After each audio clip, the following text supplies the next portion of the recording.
video, 7 ways to get your proteinuria back to normal.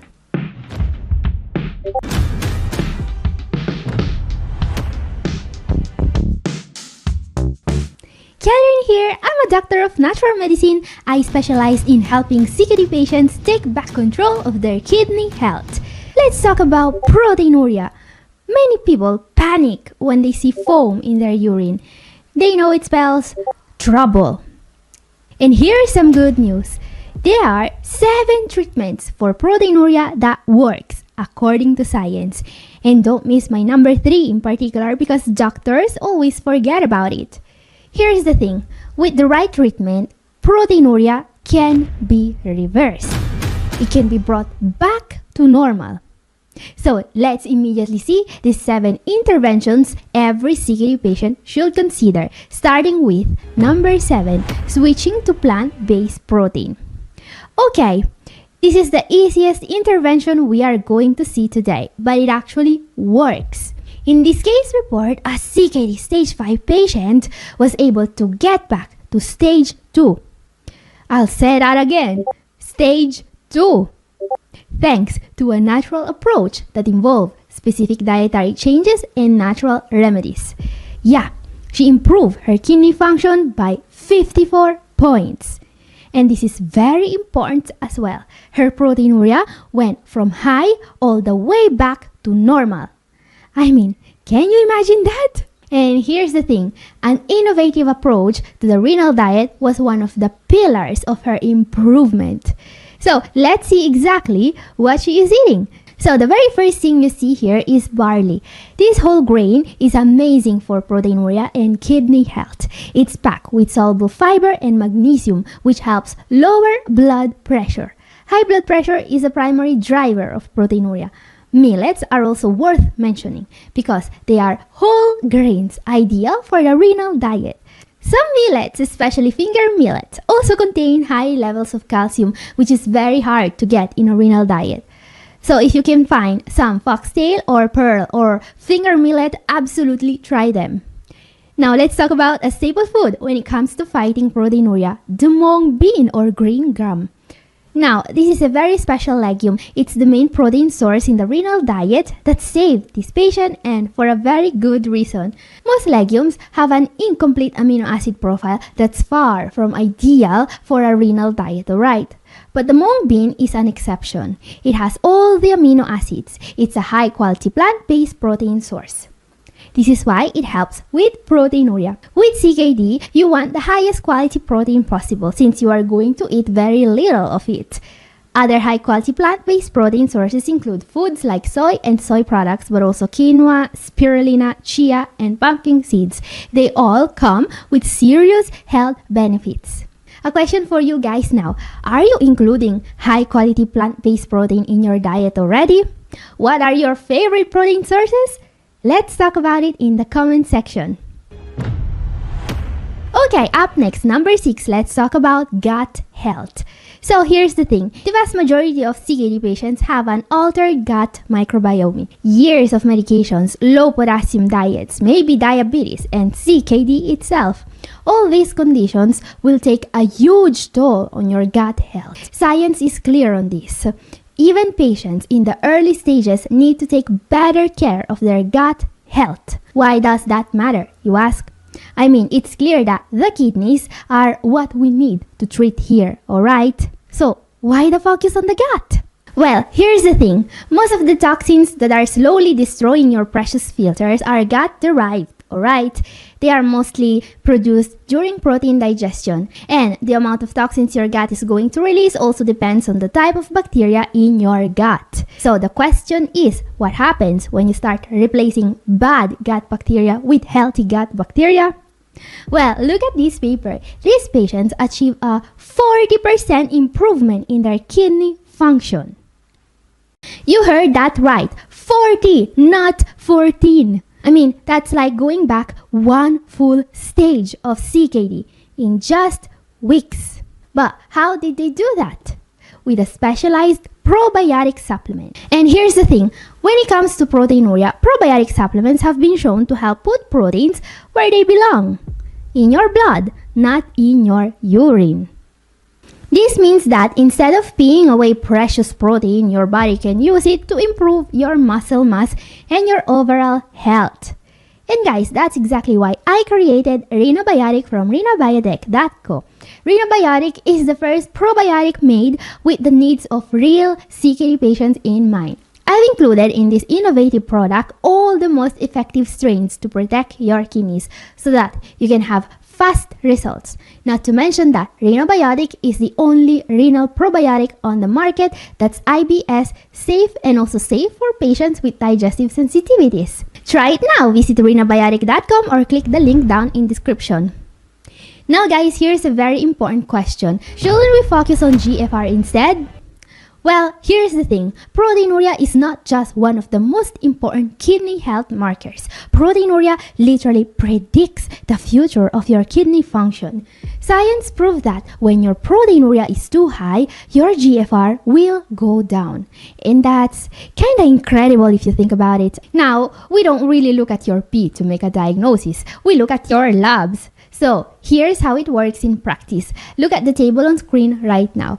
Most people think CKD only has 5 stages, alright? Wrong. It also has 3 categories based on your proteinuria level. When your proteinuria is normal, category A1, the prognosis is going to be much better. Your CKD progression is going to be much slower, and if GFR is above 60, you don't even have CKD. Now everything changes if proteinuria is present, like in category A2. Even with microalbuminuria or low proteinuria, you will need treatment even with a GFR of 60 or even 90. And of course, with macroalbuminuria or high proteinuria, category A3, the outcomes are going to be much worse. But remember, proteinuria is treatable, alright? And being able to reduce it always makes the outcomes of CKD much better. So let's move on to our number 5. Let's take a look at a natural treatment that can make a huge difference in treating proteinuria. I'm talking about sodium bicarbonate. Yeah, the stuff you put in your fridge to help with the smell. But how does it help reduce the protein spilling in your urine? Well, the answer is metabolic acidosis. In people with kidney disease, acid tends to accumulate, especially in those who are still eating meat, fish, and dairy. This acid takes no prisoners. It damages your bones, your muscles, your kidneys. Now, the very first line treatment for metabolic acidosis is, of course, the plant-based diet. However, for some patients with advanced CKD, replacing acid-forming steak with acid-removing spinach is not enough. Those patients will need sodium bicarbonate. Question: how do you take sodium bicarbonate? Well, look at my table. First of all, you look at your serum bicarbonate. If it's lower than the number you see here and you are already full plant-based, you need a prescription for sodium bicarbonate. Easy as that.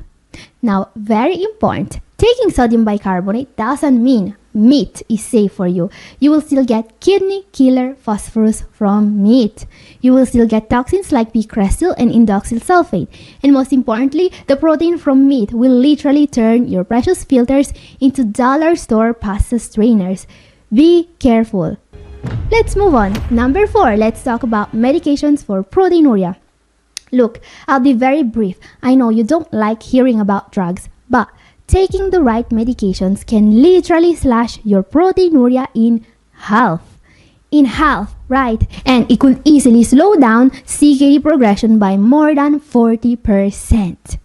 These are very conservative estimates, by the way. So listen to me just for a moment. I see way too many patients that are not being prescribed even the most basic stuff. Your lisinopril or another ACE inhibitor, your Farxiga or another SGLT2 inhibitor, and maybe some finerenone on top of that.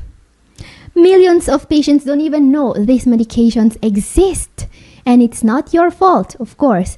But please, do not throw away years of your life just because the medical system was too lazy to write you a prescription, alright?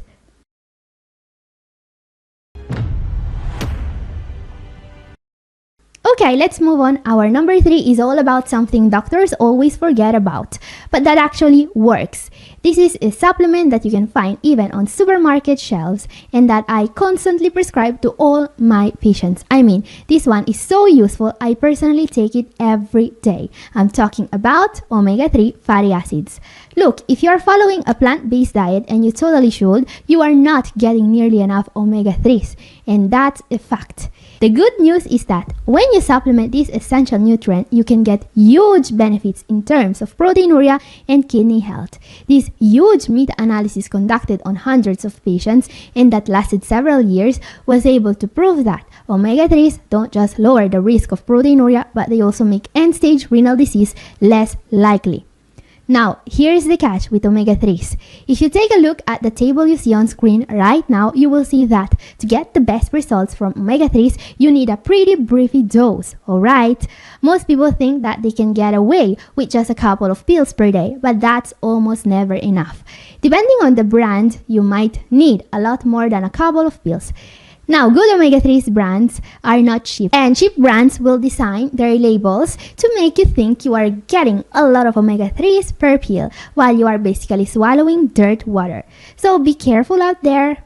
Okay, let's move on. We are now looking at our number 2. This is an intervention that could be easily considered the most important step for CKD patients in the early stages.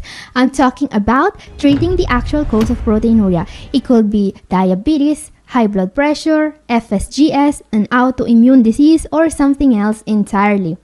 So here's the thing. Literally millions of patients have CKD with no diagnosed cause.